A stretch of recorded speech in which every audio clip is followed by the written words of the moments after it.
우리 창세기 4장 1절부터 공부하겠습니다. 성경 창세기 4장을 찾으시기 바랍니다. 1절부터 제가 읽고 공부하겠습니다. 아담이 그 아내와 하와와 동침하며 하와가 잉태하여 가인을 낳고 이르되 내가 여호와로 말미암아 득남하였다 하니라. 우리 사람이 제일 처음 아담과 하와로 지음받을 때는 어린 아기로 자라지 않았었습니다. 처음부터 완전한 성인으로 지음을 받은 자가 바로 아담과 하와입니다. 그렇기 때문에 아담과 하와는 어린아이 때부터 자라서 쭉 성장하는 과정을 모릅니다. 아무리 이야기해 줘도. 그것은 왜냐? 벌써 하나님께서 태어날 때 성인으로 지으신 것입니다. 여러분, 대개 아담과 하와가 처음 지음을 받았을 때 몇 살쯤 나는 사람으로 지음을 받았을까요? 물론 아담과 하와는 지음 받았을 때 1살이지만 그 몸의 성장 정도는 오늘날 우리의 나이로 말하면 몇 살쯤 되었을까요? 나는 언제나 예수 그리스도를 표적으로 봅니다. 예수께서 공생애로 나올 때 나이가 30살이었습니다. 하나님께서 예수 그리스도를 20살에 혹은 25살에도 일을 시킬 수 있는데도 불구하고 예수님이 30이 되었을 때 하나님이 사업을 시켰습니다. 그래서 하나님께서 아담과 하와의 나이도 아마 요사의 나이로 따지면 한 30살 된 그런 남자와 여자의 모습으로 지었지 않느냐, 그렇게 제가 생각을 합니다. 이래서 이하간 아담과 하와는 어린아이부터 성장하는 그런 과정을 통하지 아니하고 장성한 사람이 되었고, 그들이 에덴에서 쫓겨나오고 난 다음에 그들은 완전한 결혼 생활을 하게 된 것입니다. 그래서 처음 낳은 아들이 바로 가인입니다. 가인이라는 것은 여호와로 말미암아 득남했다, 내가 하나님께로부터 아들을 받았다, 그 의미인 것입니다. 그가 또 가인의 아우 아벨을 낳았는데, 아벨은 양치는 자였고 가인은 농사는 자였더라. 근데 여기 가인을 낳고 그 다음에는 그 아우 아벨을 낳았다고 했지, 여기 딸을 낳은 이야기는 안 합니다. 내가 보기에는 가인을 낳고 또 딸을 여러 명 낳고 그 다음에 아벨을 낳았다고 생각을 합니다. 이 성경에는 언제나 가계를 아버지로부터 아들로 쭉 남자 가계를 기록하고 있습니다. 그렇기 때문에 여기 아담과 하와의 가정생활에서 딸을 낳은 것은 가끔 가다가 기록했지 딸 낳은 이야기는 안 했습니다. 그런데 왜 가인을 낳고 그 다음에는 딸을 여러 명 낳고 그 다음에 아벨을 낳았다고 생각하냐면, 나중에 가인이 아내를 취하고 틀림없이 아벨도 아마 아내를 취했다고 생각을 하는데, 그럼 아무도 없는데 누구에게 아내를 취합니까? 그때는 다른 인종이 없었기 때문에 가인도 자기 형제를 취해서 아내를 삼았고 아벨도 자기 형제를 취해서 아내를 삼았다. 그러니까 자기 여동생을 취해서 아내를 삼았죠. 오늘날 일본쯤만 하더라도 벌써 사촌이면 서로 결혼하지 않습니까? 미국도 사촌이면 결혼합니다. 사촌 간에 아마 결혼 못하게끔 엄하게 막는 나라가 아마 한국일 것입니다. 한국 제껴놓고 난 다음에 다른 나라에 가면 벌써 사촌이면 서로 다 결혼을 합니다. 그러니까 아브라함만 하더라도 아브라함의 아내 사레가 이복 여동생입니다. 아버지는 같고 엄마만 틀립니다. 그래서 아브라함의 아버지가 아브라함을 낳고 그 상치하고 다른 여자를 얻어가지고서 또 딸을 낳았는데 그 딸이 바로 사레입니다. 그러니까 한 아버지 밑에 배만 다르기 때문에 한 형제지요. 그러므로 아브라함이 그것을 이용해가지고 자꾸 댕기면서 옷바락해라 옷바락해라 해가지고서 자기 돈벌이 해먹었다고. 정 아브라함이 거짓말한 것도 아닙니다. 이복 동생이니까 좋을 때는 아내라 그러고 사태 예의치 못하면 그만 동생이라 그러고 그러고 살았다. 그러므로 옛날 여자들이 많지 않을 때는 천상 혈연으로서 결혼을 할 수밖에 없습니다. 이래서 아담과 하와가 낳은 자녀들은 모두 다 친형제끼리 결혼한 것입니다. 그래서 자손이 번져나가게 된 것입니다. 우생학적인 면에서는 친형제 가까운 혈연끼리 결혼하는 것이 좋지 않습니다. 피가 서로 남남끼리 섞여야 좋은데 우리 한국같이 좁은 나라에 5,7년 동안 함께 살았으니 한국은 사실 따지고 보면 모두 다 사돈의 팔촌이라고. 굉장히 성이 다르지 싶어도 5,000년 동안 이 좁은 땅덩어리에서 함께 살았는데 사돈의 팔촌 안 된 사람 누가 있습니까? 그렇게 연결된 것입니다. 그가 또 가인의 아우 아벨을 낳았는데 아벨은 양치는 자였고 가인은 농사하는 자였더라. 벌써 태어날 때부터 여러분 다 소질이 다르지 않아요? 하나님은 벌써 사람 태어날 때부터 소질을 각각 다르게 주었습니다. 가인은 농사하는 것이 재미가 있고 또 농사하는 소질이 있고, 아벨은 농사하는데 별 재미가 없고 아벨은 양을 치는 것이 소질이 있고 재미가 있다. 그러면 여러분 자녀들을 낳아서 그러면 알 수 있습니다. 자식들이 태어날 때부터 벌써 하나님께로부터 소질을 받아서 태어납니다. 그 소질을 개발해 줘야 돼요. 소질을. 자꾸 애들 보고 인류대학만 가라고, 인류대학 가라, 인류대학 가라고 쥐어박지 말고 소질을 살려줘야 돼요. 나는 요번 우리 대학 들어가는 애들을 위해서 기도회 할 때 좀 별난 말을 했습니다. 그건 뭐냐면 한평생을 살면서 하나님이 제게 주신 소질이 뭔지 발견해 가지고서 그 소질을 개발해서 직업과 자기의 취미가 맞는 그것을 택해라. 그렇게 하면 제일 행복해진다. 자기의 소질은 따로 있고 직장은 따로 있으면 늘 괴롭다. 자기 소질과 취미가 자기 직업과 일치하도록 그렇게 해라. 그리고 반드시 인류 대학을 가야 인생을 성공하는 것이 아니다. 대학을 못 감으로 성공한 사람도 많다. 성공이라고 할 수 있는지 없는지 모르겠지만 저 같은 사람은 소원대로 인류 대학을 갔더라면 지금 외과 의사가 되어서 미국에 건너가서 병원에 일하고 있을 것입니다. 그러나 나는 그때 형편이 여의치 못해서 고등학교도 졸업 못하고 대학을 못 갔기 때문에 오늘 목사가 됐다. 그리고 지나가 보니 대학 못 간 게 얼마나 좋은지 몰라요. 만일 그때 대학 갔더라면 지금은 나는 의사 됐어. 나는 의사 된 것이 목적이었으니까. 또 스타일도 의사같이 안 생겼습니까? 의사 해서 자원 예수도 안 믿었는지도 모르죠. 그러나 나는 대학을 못 갔기 때문에 그 다음에 아주 좌절되고 낙심될 때 정말 예수 믿게 되고, 그리고 그 길로 소명받아서 신학을 들어왔으므로 오늘날 주의 종이 된 것이 얼마나 고마운지 몰라요. 그래서 내가 애들에게 말하기를, 기왕 공부 열심히 했으니까 입학원서 인류 대학 들어가면 좋고, 인류 못 들어가고 이류에 들어가면 더 좋고, 떨어지면 제일 좋다. 왜? 그 4년 동안 돈 들여가며 시간 허비하지 말고 이제 GNP 3,000불에서 5,000불 시대는 무엇인지 자기 전문적인 기술이 있어야 살아갑니다.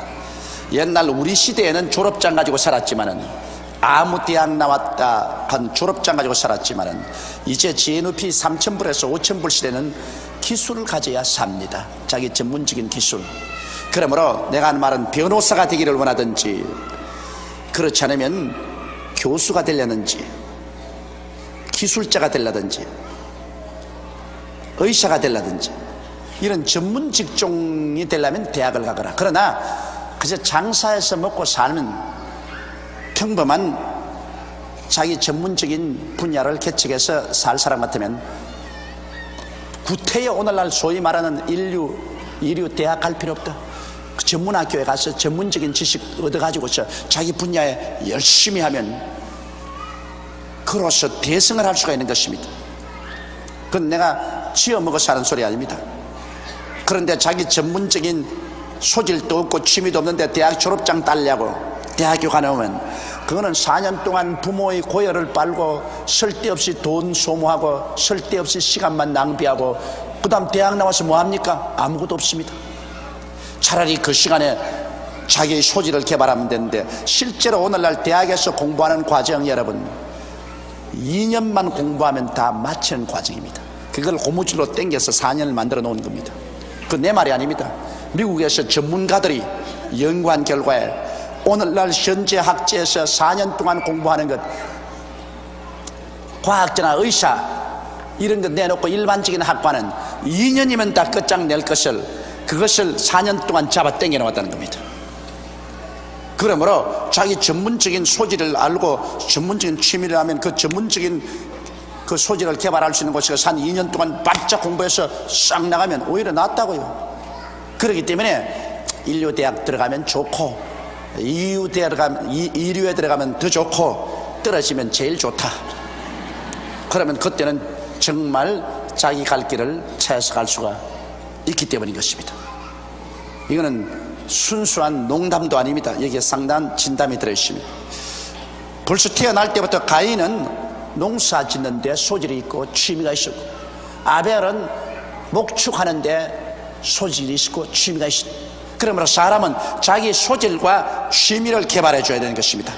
자기 소질과 취미도 없는데 강제로 인생을 끌고 가려면 한평생을 후회와 탄식을 하고 살게 되는 것입니다. 한시라도 빨리 자기 취미가 있고 소질이 있는 그곳으로 뛰어들어가서 그 길을 걸어가면 인생을 살고 난 다음에도 후회를 안 합니다. 아유 내 뜻대로 한번 살아볼 걸 그런 후회 안 해요. 그러나 막 부모의 강요에 못 이겨가지고서 원치도 않은데 너는 변호사가 되어라, 너는 의사가 되어라, 뭐 너는 판사가 되어라, 그래가 원치 않은데 그 직업에 들어가가지고서 평생을 늘 탄식하면서 살아가는 사람이 많습니다. 그렇게 할 필요 없어요. 여기에 가인은 당당하게 농사지는 자가 되고 아벨은 당당하게 양치는 자가 된 것입니다. 그리고 3절에 보면 세월이 지난 후에 가인은 땅의 소산으로 제물을 삼아 여호와께 드렸고 아벨은 자기도 양의 첫 새끼와 그 기름으로 드렸더니 여호와께서 아벨과 그 제물을 연락하셨으나 가인과 그 제물은 연락지 아니하신지라 가인이 심히 분하여 안색이 변하니. 여기 보면 벌써 가인과 아벨이 다 자라서 분가를 한 것을 알 수 있습니다. 왜냐하면 분가를 하기 전에는 제사를 누가 드렸냐? 아버지가 드립니다. 한 가정의 아버지가 제사장이요 그 가정을 대표해서 제사를 드리는데 여기 보니까 세월이 흘러가고 난 다음에 가인은 가인대로 제단을 쌓고 자기가 농사한 농산물을 제단에 얹어서 제사 드렸고 아벨은 아벨대로 제단을 쌓고 자기 제물을 드렸던 것은 벌써 다 분가했다는 것입니다. 아버지 아담으로부터 가인도 벌써 분가해서 자기 독립 가정을 가지고 있고 아벨도 독립 가정을 가지고 있고 그러므로 둘이가 다 여기 결혼했음이 틀림이 없습니다. 그래서 가인도 이미 결혼했고 아벨도 이미 결혼했습니다. 그런데 여자가 어디서 생겼어요? 그것은 가인을 낳고 난 다음에 그 다음에 여러 여동생들을 낳았던 것입니다. 아벨을 낳고 난 다음에도 여러 여자들을 많이 낳았어요. 그래가지고서 자기 여동생 중에서 마음이 맞는 사람끼리 가인도 결혼을 했고 아벨도 결혼해서 분가를 해서 한 가정이 된 사실을 여기서 볼 수 있는 것입니다. 그런데 여기에 이제 두 제단이 있습니다. 아담의 자손인데 두 제단을 쌓았어요. 가인은 하나님 앞에 자기 가정을 위해서 제단을 쌓고 농산물을 제물로 드렸는데 하나님이 안 받아주십니다. 아벨은 제단을 쌓고서 자기가 기른 양 중에 제일 좋은 새끼 양을과 그 기름을 가지고서 하나님께 드렸더니 하나님이 받아주었습니다. 어떠한 형태로 받아주었다는 말은 없는데 저희들의 생각에는 엘리야의 제단에 하나님이 불을 내려서 제물을 태움으로 받아준 것처럼 틀림없이 가인의 제단에는 하나님께서 불이 내려오지 아니하고 아벨의 제단은 제물을 얹어놓았을 때 하늘에서 불이 내려와서 그 제물을 다 불살아서 연납해 준 것이 틀림이 없을 것이라고 생각이 됩니다. 그래서 가인이 심히 분하여 얼굴빛을 변했다. 그럼 왜 하나님께서 가인의 제물은 안 받아주고 아벨의 제물은 받아줬습니까? 틀림없이 하나님께서는 아담에게 말씀할 것입니다. 이제 너가 죄를 짓고 에덴에서 쫓겨났으니 이제 장차 훗날에 여인의 후손이 와서 너희를 구원한다. 그러므로 여인의 후손 즉 예수 그리스도가 오셔서 너희를 위해서 제물이 될 터인데 그 상징으로 하나님 앞에 나올 때는 어린 양을 잡아 피를 흘리고 그를 불살라서 제사를 드리면 나와 만날 수 있다. 그렇게 하나님이 분명히 가르쳐 주실 것입니다. 그래서 아담이 분가를 해 나가기 전에 가인과 아벨 또 다른 형제간을 모아놓고 너희들은 반드시 하나님 만나려고 할 때는 너희 죄를 속하고 하나님을 만나야 된다. 그러기 위해서는 장차 메시아가 오실 것이니 그 메시아가 와서 우리 죄를 위해서 대신 십자가에 못 박여 피 흘려 죽으실 것을 상징하는 어린 양을 잡아서 제물을 드려서 하나님을 만나라 가르칠 것입니다. 그런데도 불구하고 가인은 까짓건 하나님이 어린 양을 드려서 제물로 드리라고 한다고 해서 반드시 순종할 것이 뭐냐, 내가 제단만 쌓아서 내가 인간의 수단과 방법과 노력으로 농사지은 농산물 가지고서 제물 드리면 됐지 받아 잡수는 어른이 이것 달라 저것 달라 할 것도 뭐 있어, 무엇이 주면 받아 잡수면 됐지, 이런 생각이 있었습니다. 그래서 그 제단에 인간의 땀을 흘려 지은 곡식을 드렸습니다. 하나님이 안 받았습니다. 그런데 아벨은 제단에 어린 양을 잡아서 드렸습니다. 하나님 받았습니다. 이것이 오늘날 우리에게 중요한 교훈을 가르칩니다. 오늘날 많은 제단이 있지만 가인의 제단이 있고 아벨의 제단이 있습니다. 똑같이 교회 세워놓고 똑같이 십자가 있지만 가인의 제단이 있고 아벨의 제단이 있습니다. 가인의 제단 교회 아무리 댕겨봤자 하나님이 연락하지 않습니다. 가인의 제단은 뭘까요? 인본주의적인 제단. 오늘날 소위 말하는 현대주의 신학과 신신학, 현대주의나 신신학들은 여러분 교회당 지어놓고 십자가 다 붙여놓고 뭘 가르치는지 압니까? 그 제단에는 어린 양의 피가 없습니다. 그들은 현대주의나 신신학자들은 사회개혁운동, 그건 개혁운동이 있습니다. 정치운동이 있습니다. 그 제단에 인간의 산물인 정치운동, 사회개혁운동 이런 것 가지고 밤낮 외칩니다. 밤낮 정치가 어떠니 사회가 어떠니 일어나서 정치개혁을 하고 사회개혁을 해야 된다는 이런 것만 외칩니다. 그들은 성경을 믿나요? 안 믿습니다. 성경은 전적으로 하나님의 성령으로 영감된 말씀으로 믿지 아니하고 성경을 고등 비평을 합니다. 인간의 철학, 과학, 고고학, 역사 이런 것을 가지고서 성경을 비평해 가지고서 자, 이것도 하나님 말씀이 아니다, 저것도 하나님 말씀이 아니다, 이것도 신화다, 저것도 유대인의 신화다. 그래서 다 성경을 난도질을 해버립니다. 그래서 성경 안에 있는 기적은 다 적혀버립니다. 이건 다 신화다. 성경 속에 있는 기적은 다 적혀버립니다. 그래서 예수님께서 동정녀 마리아에 태어났다는 것도 거짓말이다. 예수님은 아버지 없이 태어난 사생자다. 그리고 예수님의 기적, 이거 다 거짓말이다. 예수님을 신격화하기 위해서 지어낸 말이다. 예수님이 죽었다가 부활하던 이것도 거짓말이다. 죽어서 어떻게 부활하나, 이건 제자들이 예수님을 신격하기 위해서 만드는 이야기다. 그러므로 예수님이 십자가에 못 박여 피 흘린 것 그 관계없다. 그 왜 피 흘린 그 징그러운 소리 아니냐. 예수님의 고상한 사상만 따르면 된다. 예수님께서 가난하고 병들고 굶주리고 소외된 사람의 친구가 되었으니 그런 고상한 사상만 따르면 되는 것이다. 그러므로 오늘날 또 예수의 사상을 따라서 교회는 가난하고 헐벗고 굶주리고 소외된 사람의 친구가 되어서 이 사람들 잘 살기 위해서 정치운동하고 사회개혁운동하는 것이 교회다.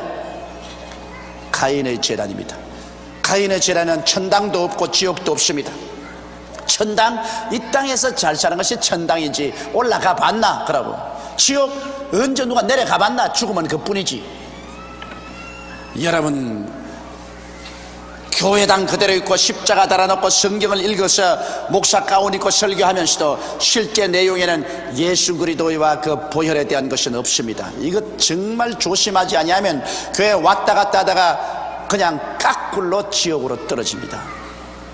우리 한국에도 많은 가인의 재단이 있습니다. 한국에도 여러분 현대주의나 신신학을 받아들여서 정치 운동만 하는 교회가 많이 있습니다. 그리스도의 복음, 순복음을 전하지 아니하고 정치 운동만 하는 교회가 많습니다. 그게 밤낮 가봤자 하나님의 성령의 불은 떨어지지 않습니다. 오히려 그쪽에서는 성령 운동을 하는 사람들을 보고 전부 샤머니즘이니 미쳤다니 열광주의자니 오히려 흉을 봅니다. 성령 운동하고 성령의 불이 임하는 재단은 샤머니즘이라고, 열광주의자라고. 그러나 우리가 정말 이 말세에는 정신을 차리지 않으면 가짜와 진짜를 판별하기가 힘이 드는 것입니다. 여러분, 예수 믿는 것은 뭡니까? 예수 믿는 것은 죄인된 우리가 하나님의 사랑으로서 하나님이 그 아들 예수님을 보내주셔서 십자가에 몸짓고 피 흘려 죄를 사하고 부활해서 성천했기 때문에 예수 믿고 우리가 죄사함을 받고 그리고 하나님을 섬기며 장차 다가올 천국을 바라보고 나가는 것이 우리 예수 믿는 사람의 근본 신앙인 것입니다. 우리 예수 믿는 사람 이 땅에서 천년만년 살겠다는 것 아닙니다. 우리의 근본 목적은 우리에게 다가오는 새하늘과 새 땅과 새 예루살렘으로 들어가는 것입니다. 우리 천년만년 이 땅에 안 살아요. 그리고 이미 성경은 여러분, 이 세상은 점점 전쟁과 전쟁 소문이 나고 저체 가난과 지인이 일어나고 사람들의 사랑이 식어지고 악이 횡행하겠다고 말했지, 세상이 점점 인간의 힘으로 유토피아가 되어서 지상천국이 되겠다고 말 안 했었습니다. 이러면 우리의 근본적인 신앙은 우리는 죄를 회개하고 예수를 믿고 영원히 구원받아서 장차 다가올 세상을 바라면서 우리 간절히 주의 복음을 전가하고 사는 것이 우리 신앙인 것입니다. 그러므로 교회의 사명이란 정치 운동에 있는 것이 아니라 복음 전도에 있어야 하면 되는 것입니다. 복음 전도에 있어야 돼요. 교회에 와서는 내가 아벨의 재단인가 가인의 재단인가 그것 관심을 가지고 분별해야 되는 것입니다. 정치 교회냐 인본주의적인 교회냐, 그렇지 않으면 정말 예수 그리스도 십자가 중심의 교회냐, 십자가 중심의 교회에 와서 예수 그리스도의 보배로운 피를 그 재단에 뿌리고 믿으면 성령의 불이 임하시는 것입니다. 그 교회는 하나님의 사랑을 받는 교회요, 그 교회는 하늘과 통한 교회입니다. 그러나 십자가 재단에 어린 양 예수의 피는 한 방울도 없고 인간의 손으로 만든 곡식인, 인간의 머리로 만든 곡식인 정치, 경제, 교육, 문화, 철학 모든 이것을 잔뜩 쌓아놓고 이걸과 외천되는 하나님이 얼굴도 돌리지 않습니다. 거기에는 성령의 불도 임하지 않습니다. 그 사람은 항상 화가 나가지고서 널 두드려 부어라, 박살을 내라, 운동을 하고 있습니다. 여기 가인도 화가 나가지고 아벨 죽였으니까. 그런 운동하는 사람은 성령의 역사가 없기 때문에 늘 무슨 운동이느냐, 분노의 역사가 있습니다. 늘 화를 내요. 뭐 때려 부어라, 파괴해라, 죽여라, 그런 분노의 영이 꽉 들었죠. 그러나 예수 그리스도의 보혈이 있고 성령의 불이 오면은 그 속에는 사랑과 희락과 화평과 오래 참음과 자비와 양성과 충성과 온유와 절제의 열매를 맺게 되는 것입니다. 이러므로 여러분, 우리가 한평생 예수 믿으면서 제단 잘 택해야 돼요. 제단 잘 택해야 돼요. 나는 보기에 여러분 순복음교회 택한 거 참 잘했다고 생각합니다. 그건 왜냐? 제가 자화자찬을 하는 것이 아니라 우리의 제단은 절대로 아벨의 제단입니다. 우리는 예수 그리스도의 우리 위해서 죽었다가 부활한 것을 그대로 믿고 예수의 피를 의지하지 않고는 한 사람도 천당 못 가는 것을 믿습니다. 우리는 성령이 오셔서 우리를 붙들어 주시고 도와준 것을 믿기 때문에 우리의 죄라는 아벨의 죄라는 것입니다. 우리의 죄라는 정치 재단, 사회 개혁 운동하는 아벨의 죄라는, 가인의 죄라는 아닙니다. 여러분이 우리 교회를 떠나서 혹시 다른 데 이사 갈지라도 여러분께서 교회 재단 잘 택하십시오. 당장 가자마자 정하지 말고 여러 교회를 다녀보고 난 다음에, 그러고 난 다음 정해야 되는데, 그러나 그 중에도 언제나 성경을 하나님 말씀으로 믿고 예수 그리스도가 동정녀 마리아에 태어나서 십자가에 못 박여 죽었다가 부활하시고 성찬하셔서 다시 재림하고 그리고 성령의 역사를 믿는 그런 교회를 찾아가야 되는 것입니다. 그런 교회를 찾아가지 않고는 큰 시험에 빠지게 되는 것입니다. 그래서 아벨은 자기도 양의 첫 새끼와 그 기름으로 드렸더니 여호와께서 아벨과 그 제물을 연납하셨으나 가인과 그 제물은 연납지 아니하신지라. 가인이 심히 분하여 안색이 변하니, 가인이 심히 분하여 안색이 변합니다. 왜? 성령이 없으면 늘 심히 분하여 안색이 변하는 곳입니다. 여러분, 성령의 역사 없는 가인의 재단에서는 늘 분해서 안색이 변한 그런 사람들만 모여오는 것입니다. 늘 부정적이고 원망하고 탄식하고 그러고 데모하고 고함 치고 이런 것입니다. 그 결과 어떻게 됩니까? 여호와께서 가인에게 이르시되 내가 분하여 하면 어찌미냐, 안색이 변하면 어찌미냐. 하나님께서 가인을 꾸짖으시는 것입니다. 네가 왜 분하게 생각하고 안색이 왜 변하노? 뭘 잘했다고? 내가 선을 행하면 어찌 낯을 들지 못하겠느냐? 선을 행치 아니하면 죄가 문에 엎드리느니라. 죄의 소문은 내게 있으나 너는 죄를 다스릴지니라. 자, 내가 선을 행하면 어찌 낯을 들지 못하겠냐? 선이란 뭡니까? 선이란 하나님의 아들 예수를 믿고 순종하는 것이 선인 것입니다. 선이란 하나님의 말씀을 듣고 믿고 순종하는 것이 선인데, 하나님께서 누누이 제사를 지낼 때는 어린 양을 잡아 피를 흘려 드리라고 했는데, 그거 하나님 말씀을 듣고 믿고 순종하지 아니하시니 그는 선을 행하지 아니한 것입니다. 오늘날 때 여러분, 선이 뭔지 압니까? 선이란 하나님을 믿는 것이 선입니다. 악이란 뭔지 압니까? 하나님을 믿지 않는 것이 악입니다.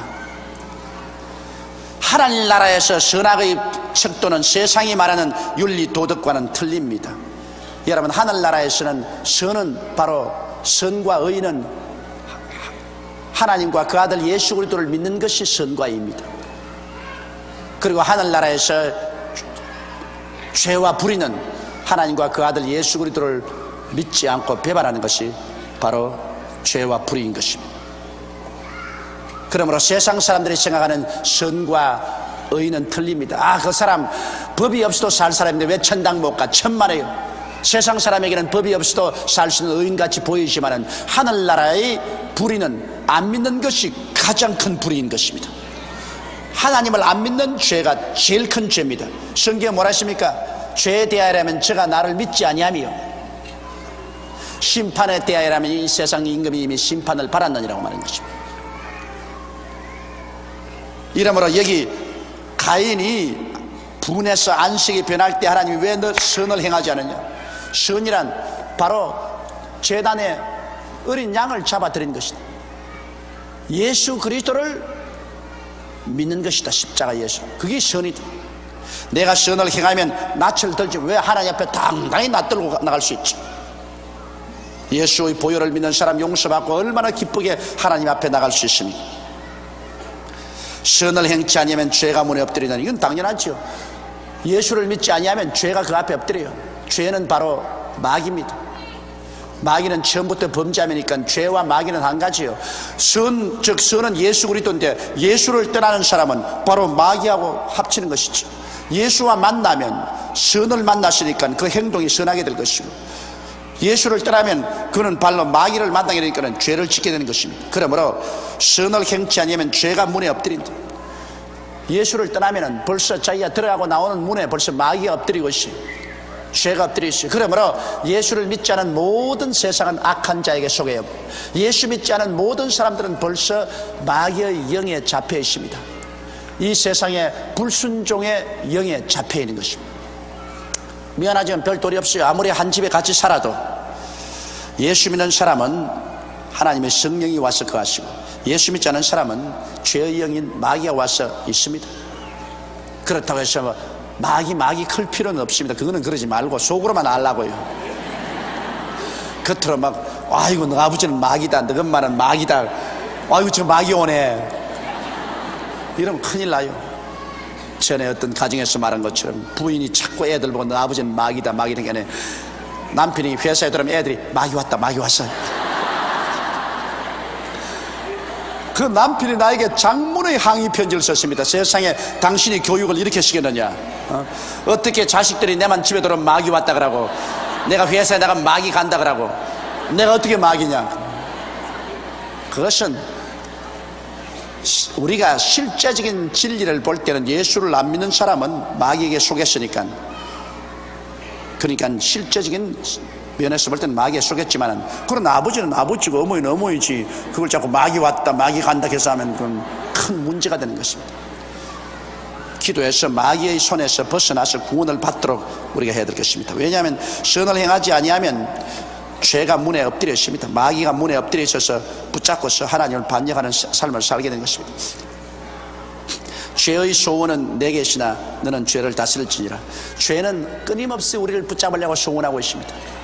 사모하고 있어요. 즉 마귀는 죄와 가지고서 어찌한지 사람을 붙잡아서 하나님 반역하는 그런 인생을 만들려고 하고 있으나, 너는 죄를 다스릴지니라. 사람은 죄를 다스릴 수 있는 권한은 하나님이 주셨습니다. 마귀의 말에 순종할 수도 있고 순종 안 할 수도 있습니다. 마귀를 안 따라갈 수도 있다고, 마귀를 제껴버리고 예수께로 나올 수 있는 그런 선택할 수 있는 자유가 있다고. 그래서 이 성경에 말한 것입니다. 죄의 소원은 내게 있으나 너는 죄를 다스릴지니라. 마귀를 다스리고 죄를 다스리고 선을 향해서 나올 수가 있습니다. 그렇기 때문에 오늘날 예수 믿는 사람에게 예수를 전도하는 것은 그들이 전도를 받고 난 다음에 그 다음 죄를 다스려서 쫓아버리고 예수를 믿고 선으로 나올 수 있는 마음의 선택의 자유가 있습니다. 그렇기 때문에 자기가 안 믿어서 지옥 가는 것이고, 자기가 하나님을 버렸기 때문에 지옥 가는 것이죠. 선택의 자유가 있기 때문에. 이러므로 우리가 열심히 전도해야 되겠고, 또 전도를 받아서 선택할 수 있도록 기회를 주어야 될 것인 것입니다. 가인이 그 아우 아벨에게 고하니라. 뭐를 고했어요? 야 동생아 놀러가자 그런 것입니다. 그 마음속에 분해가지고서 하나님의 사람 이 아벨을 죽이고 싶습니다. 그래서 그 아벨에게 야 너 나하고 놀러가자. 그 아벨에게 고하니라. 그들이 들에 있을 때 들로 놀러갔어요. 가인이 그 아우 아벨을 쳐 죽이니라. 첫 살인입니다. 여러분 보십시오. 마귀가 들어오면 아우를 죽입니다. 성경 야고보서에 그랬습니다. 가인은 악한 자에게 속하여 그 아우를 죽였나니라고 말했습니다. 바로 가인은 마귀에게 잡혔어요. 하나님의 말씀을 불순종하고 등지면 그 다음 마귀가 잡아요. 가인은 악한 자에게 속하여 그 아우를 죽였나니라. 마귀와 죄는 이퀄입니다. 죄가 있는 곳에 마귀 있고 마귀 있는 곳에 죄 있습니다. 그러므로 가인은 벌써 하나님을 반역했습니다. 하나님의 드리라는 그 양을 드려서 제물 드리라는 그 제물 안 드리고 지 인간의 노력으로 만든 제물 드렸다가 하나님 안 받아주니까 하나님 반역했다. 그래서 벌써 마귀가 들어왔고 죄가 들어오니까 그 동생을 죽였습니다. 동생은 선한 사람입니다. 그는 의인 아벨입니다. 의인입니다. 왜? 그는 하나님의 말씀을 순종해서 어린 양을 잡아 하나님께 드리고 하나님의 약속을 믿었습니다. 그러므로 그는 믿음으로 말미암아 의인이 되었고, 가인은 믿지 아니함으로 악인이 되었습니다. 그래서 가인은 그 아우 아벨을 쳐 죽였습니다. 오늘날도 꼭 한 가지입니다. 여러분, 오늘날도 가인의 재단을 가진 사람들이 끊임없이 아벨의 재단을 가진 목사나 교회를 공격을 합니다. 쳐 죽이려고 합니다. 오늘날 반드시 세상에는 안 믿는 사람과 교회와만 대결이 아니라 같은 교회당을 지어놓고 난 다음에도 가인의 재단에 속한 사람들이 분이 가득해가지고서 마귀와 죄에 잡혀서, 그래서 예수를 올바르게 믿고 성령 받고 의의 삶을 사는 그러한 목사나 교인들이나 그 재단을 멸하려고 합니다. 이러므로 우리 한국도 보수주의 신앙이 확 뿌리를 박아야지. 자유주의 신앙이 뿌리를 박으면 그 사람들은 보수주의 신앙을 완전히 다 격파해버리고 마는 것입니다. 이 한국 땅에도 참 불행하게도 그런 서양의 못된 가인의 자손들이 와가지고서 여기에다가 자유주의적인 신학을 뿌려놓았습니다. 그래서 예수도 부인하고 성령도 부인하는 무리들이 목사가 되어 있고 그런 신학교에서 학생들을 가르치고 있고 거기에 배우는 학생들이 나와가지고서 수많은 사람들에게 독초를 먹이고 죽이고 있다. 이것을 우리가 깊이 생각하고 두려워하고 우리 마음속에 추호라도 가인의 재난에 속하지 않도록 해야 됩니다. 우리는 의인 아벨의 재난에 속해야 되는 것입니다. 예수 믿는 자는 의인이고 예수에게 등을 돌리는 자는 죄인입니다. 그리고 악인입니다. 의인에게는 성령이 와 계시고 악인에게는 죄인에게는 귀신이 와 있는 것입니다. 그래서 마귀가 오는 것은 도적질하고 죽이고 멸망시킨다고 자기 친동생을 돌로 죽었다.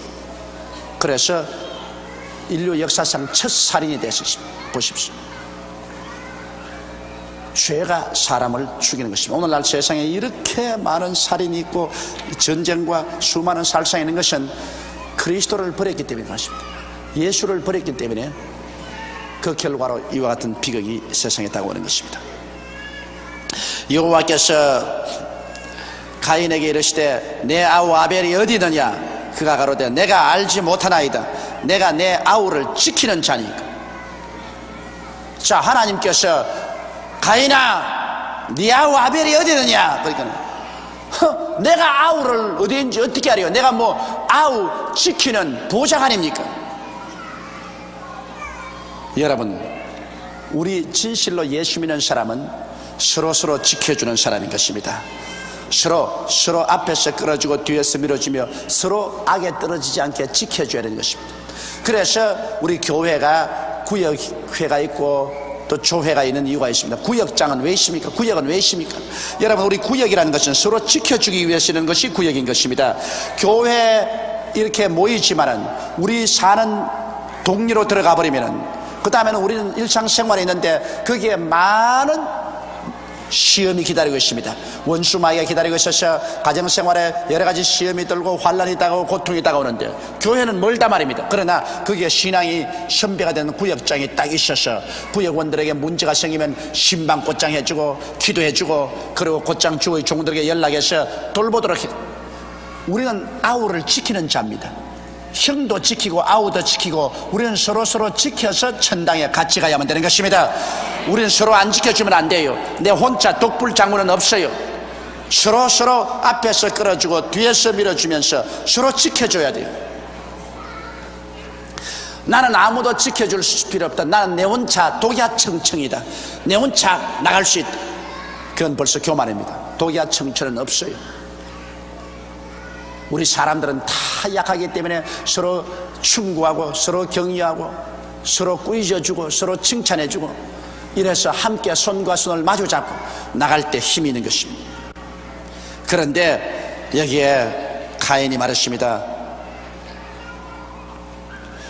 내가 알지 못하나이다. 내가 내 아우를 지키는 자니까.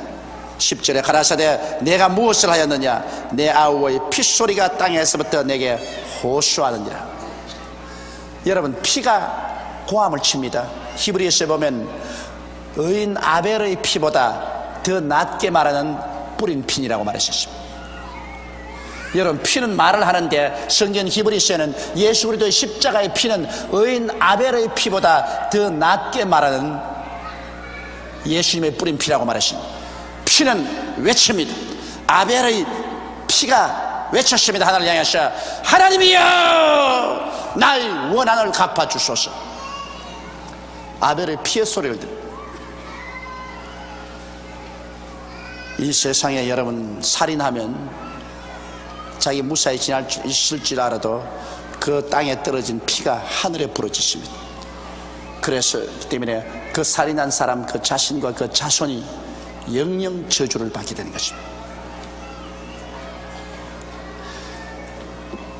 예수님의 피가 지금 외치고 있어요. 여러분, 십자가에 흘린 피가, 땅에 떨어진 피가 그대로 사라진 줄 압니까? 의인 아벨의 피도 하나님께 외쳤는데 어린 양 예수의 피가 외치지 않을 것이라고 생각합니까?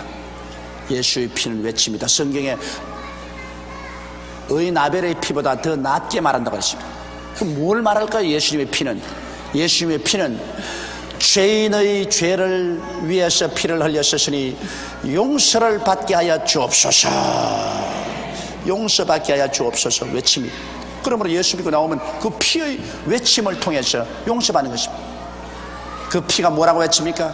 하나님과 사람 사이에 원수된 장벽을 헐기 위해서 어린 양이 죽으셨으니 주여 장벽을 허소서, 원수된 것을 허소서. 그렇기 때문에 예수의 피를 의지하고 나오면 하나님과 우리 원수된 것이 해소되어 버린 것입니다. 또 예수의 피는 뭘 외칩니까? 예수님이 채찍에 맞아서 피를 줄줄이 흘린 성경에 제가 채찍에 맞으러 나음을 입었다 했으니 채찍에 맞아서 흘린 피는 외칩니다. 치료를 주시옵소서. 치료를 가지고 오기 위해서 예수님의 피가 흘렀으니 믿고 나오는 백성에게 치료를 주시옵소서. 치료해달라고 예수의 피가 지금 외치고 있는 것입니다. 예수의 피는 또 뭐를 외칩니까? 저주에서 해방시켜달라고 부르짖고 있습니다. 왜냐하면 가시관에 찔린 그 흘린 피, 쇠가시에 찔려서 흘린 그 피는 이제는 그 가시를 없애주려고 외치고 있는 것입니다. 가시의 저주를 없애소서 외칩니다. 십자가에 흘리신 모든 예수 그리스도의 심장의 피는 사망을 철폐해달라고 부르짖습니다. 이제는 예수 믿는 사람에게 사망을 철폐하소서, 예수 믿는 사람에게 죽음을 철폐하시고 영생을 얻게 하소서 외칩니다.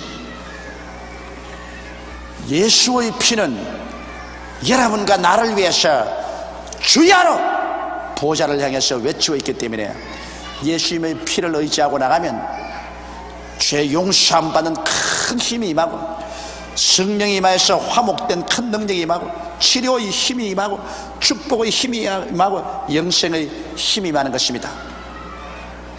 나의 죄를 씻기는 예수의 피밖에 없네. 다시 정케하기도 예수의 피밖에 없네.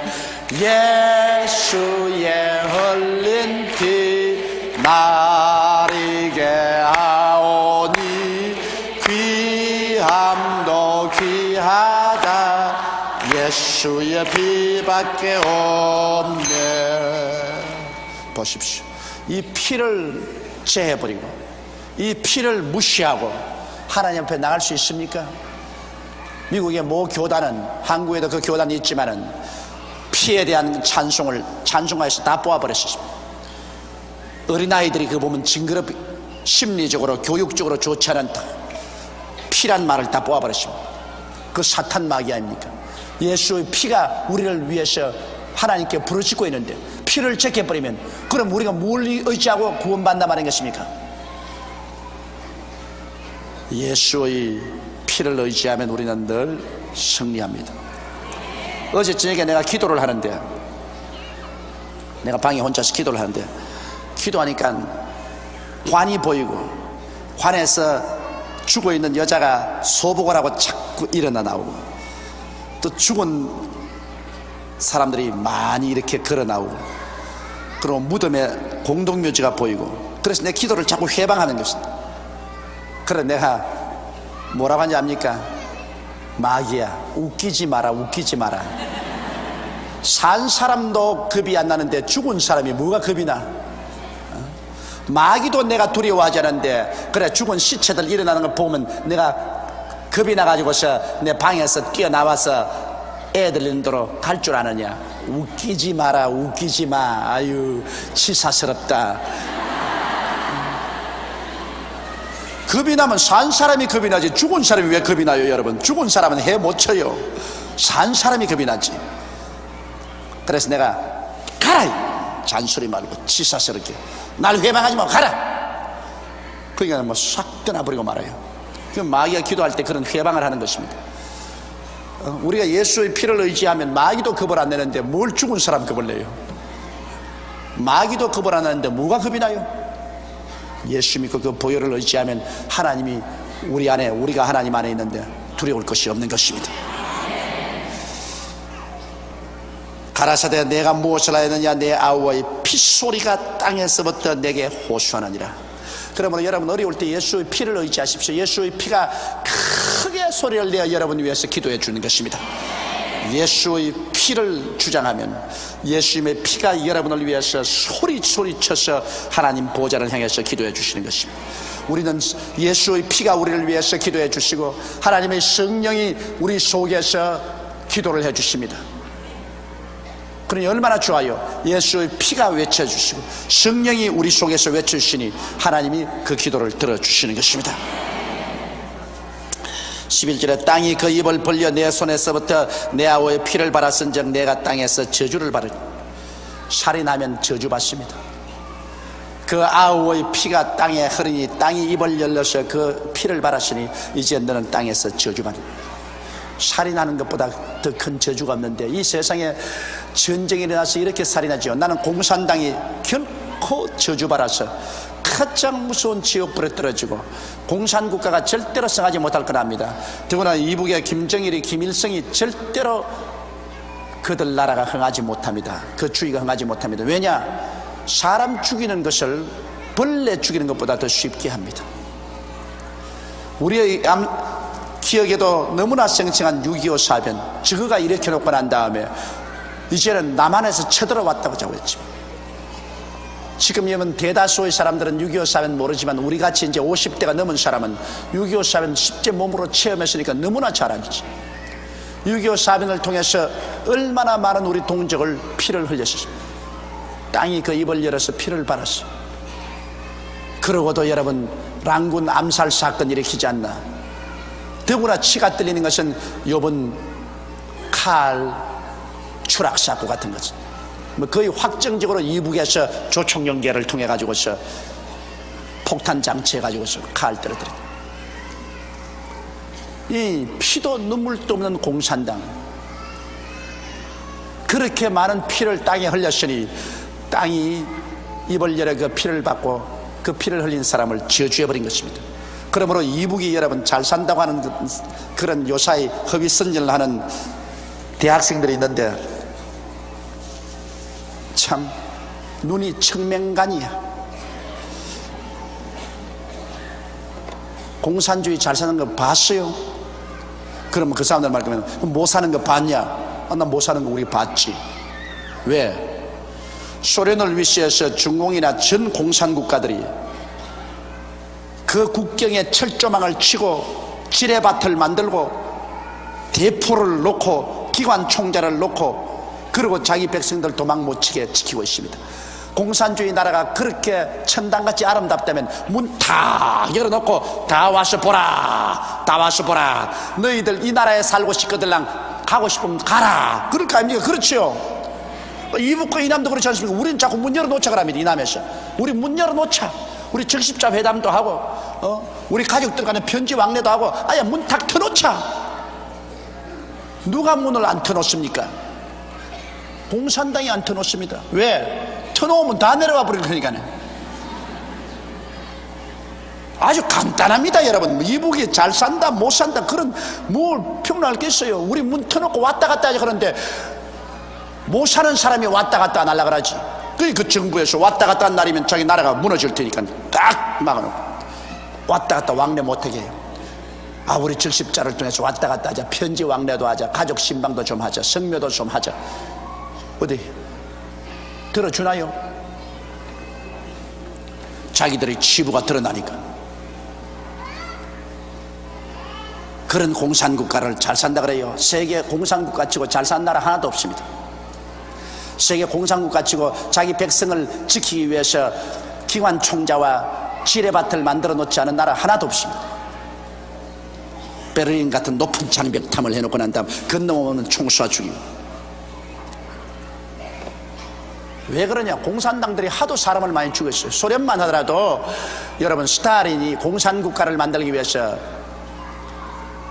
자기 동족 1000만 내지 2000만 명을 죽였다 그럽니다. 모택동은 중공에서 공산당을 가져오기 위해서 자기 동족을 4000에서 5000만 명을 죽였다 그럽니다. 반대하면 그냥 죽여버려요. 이북의 김일성이가 얼마나 우리 많은 동족을 죽였을는지 숫자로 헤아릴 수 없을 것입니다. 그렇게 많이 피를 흘렸으니 그 땅이 피를 받고 난 다음 저주를 토해버립니다.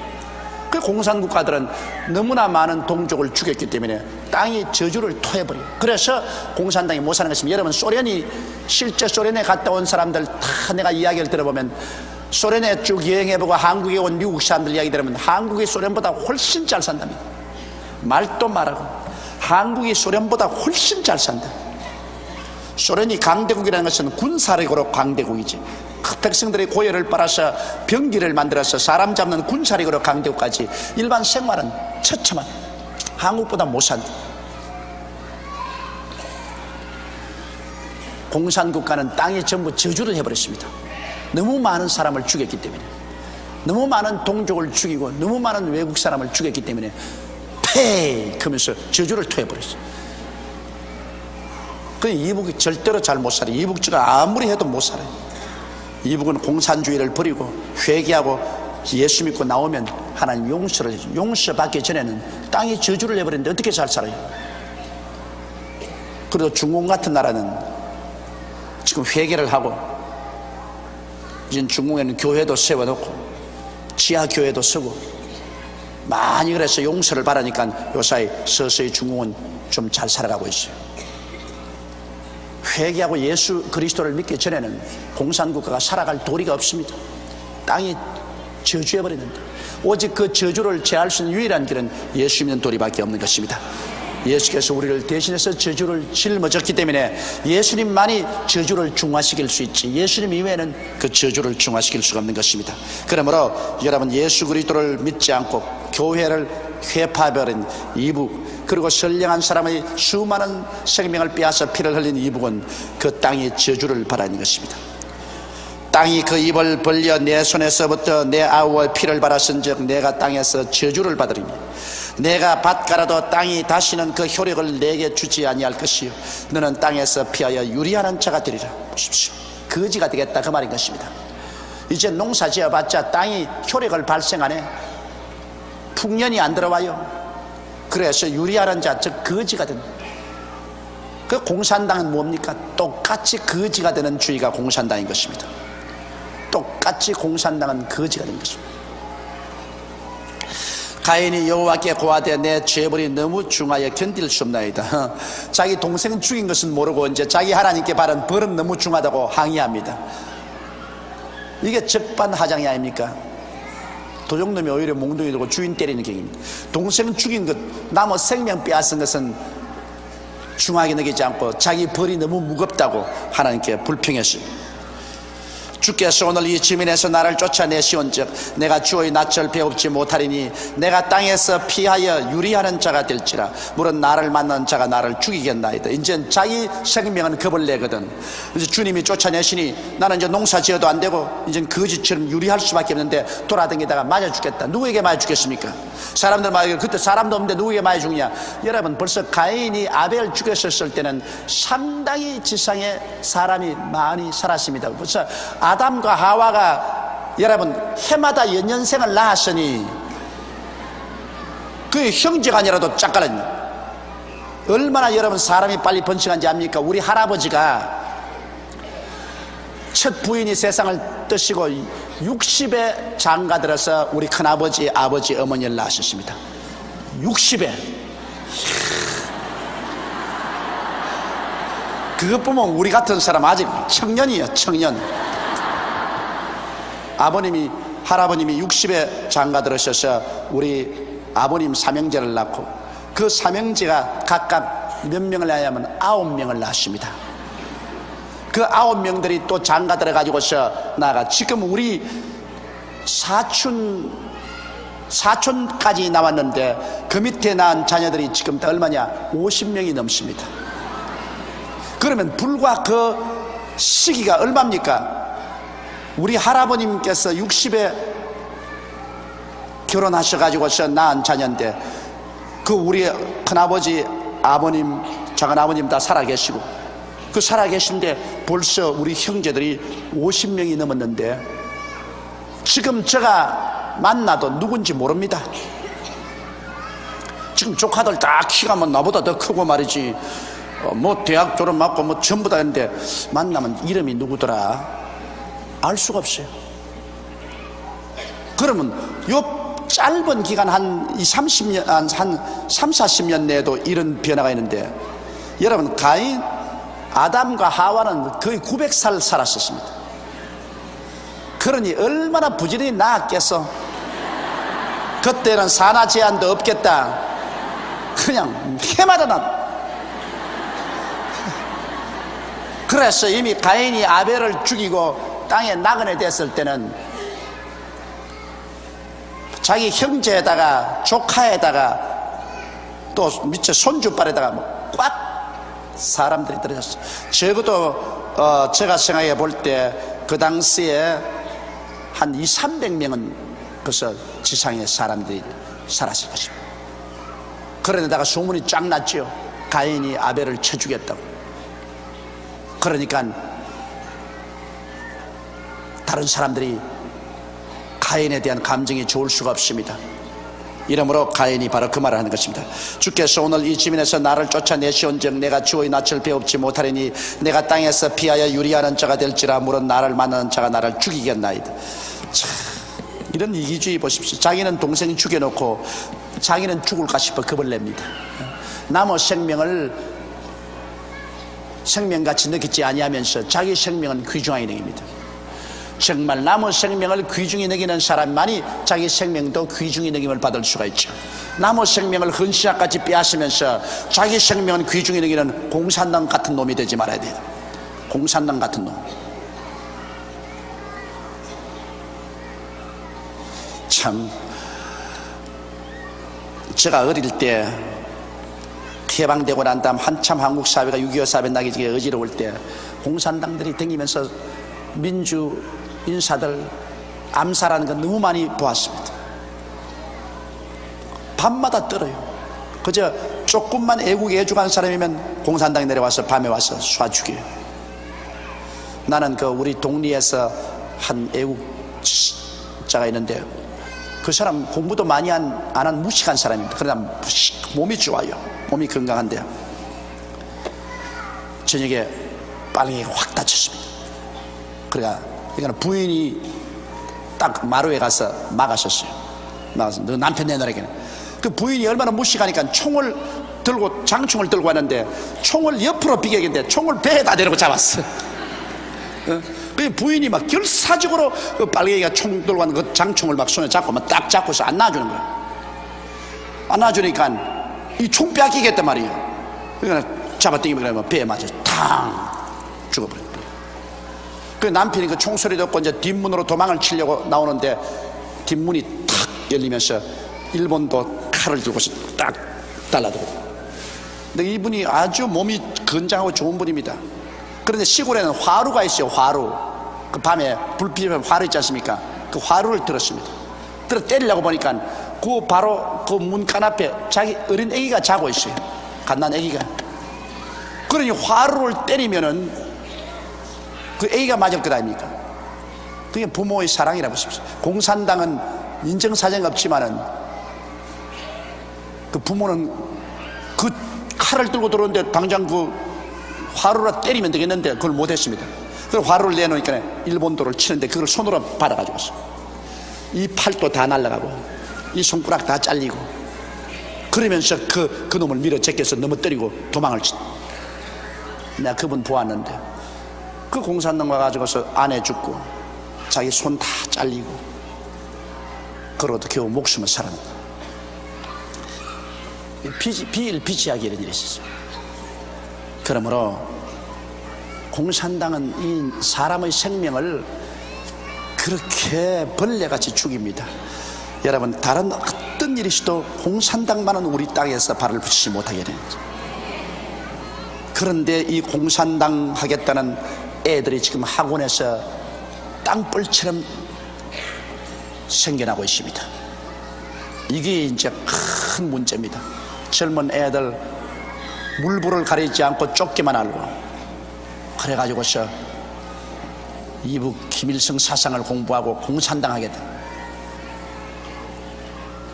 우리 여의도 순복음교회는 우리 교회가 이 지상에 남아있는 이상 우리 대한민국의 공산당은 허락하지 않습니다. 우리가 100만 명을 동원해서 우리 공산당 안 된다고 우리가 여의도에서 기도했지만은 우리 지상에 우리 교회가 남아있는 이상은 절대로 공산당은 우리 대한민국에 허락하지 않습니다. 왜냐하면 이 대한민국은 하나님이 우리에게 주신 나라입니다. 이것은 하나님의 성전이 돼야지 공산당이 들어올 수는 없습니다. 여호와께서 그에게 이르시되 그렇지 않다. 자, 하나님 자비 보십시오. 그 동생 아벨을 죽인 가인도 하나님께서 당장 벌을 내리지 않습니다. 하나님이 저주는 했지만은 당장 죽이지 않습니다. 하나님의 맷돌은 참 천천히 가면 천천히 가지만은 나중에 갈아 나오는 것은 바싹 먼지가 되어 나오지만은, 그러나 가는 시간이 걸려요. 하나님이 당장 가인 그들의 쳐주지 않습니다. 여호와께서 그에게 이르시되 그렇지 않다. 가인을 죽이는 자는 벌을 7배나 받으리라 하시고 가인에게 표를 주사 만나는 누구에게든지 죽임을 면케하시니라. 그래서 하나님이 가인은 죽이지 마라. 가인을 죽이면 죄가 7배나 더 많다. 그래서 가인에게 아마 이마에 표를 주었든지 무슨 손에 표를 주었든지 하나님이 표를 주었습니다. 그래서 가인은 사람 만난 곳마다 그 표를 보이고 하나님이 정표를 하십니다. 그래서 그가 죽임을 받지 않았습니다. 16절에 가인이 여호와의 앞을 떠나 나가 에덴 동편 놋 땅에 거하였더니, 놋 땅이라는 것은 유리하는 땅이라는 말인 것입니다. 에덴 동편 놋 땅에 거하였더니 아내와 동침하니 그가 잉태하여 에녹을 낳은지라. 그래서 가인도 이제는 자식을 낳았습니다. 에녹을 낳은지라. 가인이 성을 쌓고 그 아들의 성을 이름하여 에녹이라 하였더라. 다음 쭉 이제 자손 이름이 나옵니다. 에녹이 이랏을 낳고 이랏은 무야엘을 낳았고 무야엘은 머두사엘을 낳았고 머두사엘은 라멕을 낳았더라. 이래서 이 혈통은, 왜냐하면 전부 아들 이름만 나온 것은, 여러분, 왜냐하면 생명의 씨를 남자가 언제나 심으니까, 그러므로 남자의 혈통을 따지는 것입니다.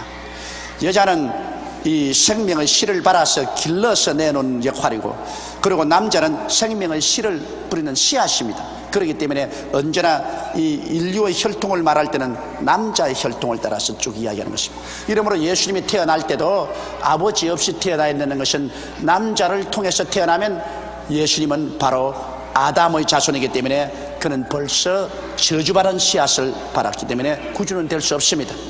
어머니는 밭이고 아버지는 씨입니다.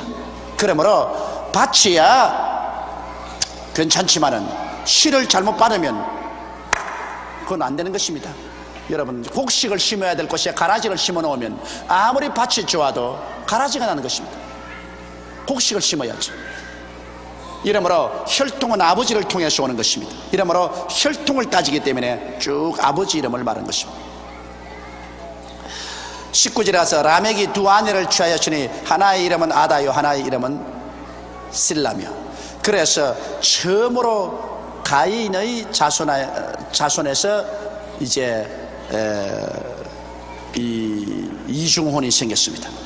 원래 하나님께서는 아담과 하와를 지었을 때 일남 일녀를 지어서 살도록 그렇게 하나님이 법을 정한 것입니다. 그러나 이제 인류가 하나님 앞에서 타락하고 범죄하자 그 하나님이 정하신 일남 일녀의 그 관계를 끊어버리고, 이게 비로소 가인의 자손 중에서 라멕이 두 아내를 취하였습니다. 하나의 이름은 아다요 하나의 이름은 실라며. 아다는 야발을 낳았으니 그는 장막에 거하여 육축치는 자의 조상이 되었고, 그 아우의 이름은 유발이니 그는 수금과 퉁소를 잡는 모든 자의 조상이, 소위 말하는 요새 음악가의 조상이 됐던 것입니다. 실라는 두발가인을 낳으니 그는 동철로 각양 날카로운 기계를 만드는 자요, 두발 가인의 누이는 나아마였더라. 라멕이 아내들에게 이르되, 이 라멕이 자기는 아내를 둘이 거느렸을 뿐 아니라 그 다음 또 살인했습니다. 이게 뭐니? 아다와 실라여 내 소리를 들으라. 라멕의 아내들이여 내 말을 들으라. 나의 창상을 인하여 내가 사람을 죽였고 나의 상함을 인하여 소년을 죽였다. 아마 소년하고 다투다가 자기 몸에 상처를 입히니까 그냥 일어나서 소년을 쳐 죽여버렸습니다. 가인을 위하여는 벌이 7배일진데 라멕을 위하여는 벌이 77배이리라. 자기 마음에 사람 죽이고 마음에 가책을 느꼈습니다. 보십시오. 여러분, 이 결혼식일 때 가문을 본다는 것은 그 이유가 있습니다. 한 가문은 거기에 흐르는 정신적인 전통입니다.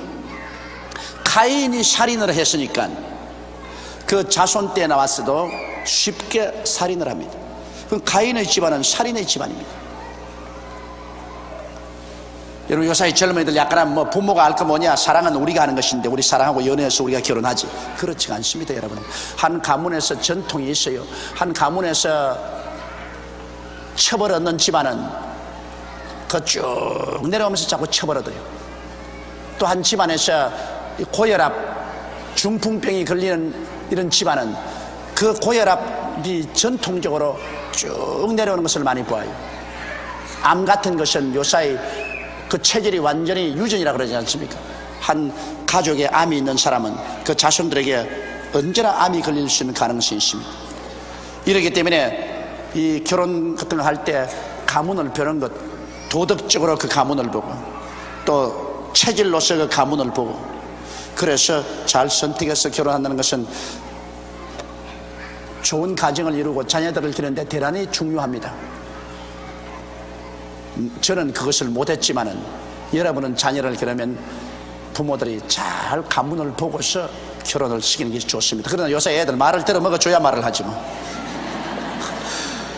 괜히 어른들이 말만 그렇게 하지 뭐 지금 마음대로 해가 결정해버리고 말지 뭐. 어른들이야 뭐 별 힘이 없지. 그 다음 25절에 아담이 다스의 아내와 동침함에 그가 아들을 낳아 그 이름을 셋이라 했으니 이는 하나님이 내게 가인의 죽인 아벨 대신 다른 씨를 주셨다 함이며.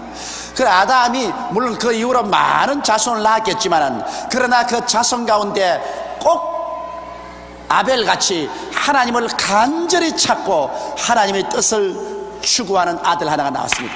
그 이름이 셋입니다. 그래서 여러분, 하나님을 찾는 후예가 바로 아벨과 그 다음 셋을 혈통을 해서 하나님을 찾고, 가인의 후예는 하나님을 저버리고 이 세상을 따라 나갔습니다. 그래서 가인의 혈통은 하나님 없는 세상으로 나간 혈통이고, 그 다음 셋의 혈통은 하나님을 찾는 혈통이 되고 말한 것입니다. 셋도 아들을 낳고 그 이름을 에노스라 하였으며 그때 사람들이 비로소 여호와의 이름을 불렀더라. 여호와의 이름을 불렀다는 것은 비로소 하나님께 기도하기 시작했다는 것입니다. 가인의 후예들은 전혀 기도 안 했어요. 그러나 아벨은 기도했고, 그 다음에는 그 기도하는 백성이 끊어졌다가 아담이 나중에 또 아들을 낳았는데 그 아들이 셋인데 그 셋은 하나님을 간절히 찾는 사람이고, 그 후예들은 하나님의 이름을 불렀다. 하나님께 기도하는 후예가 된 것입니다.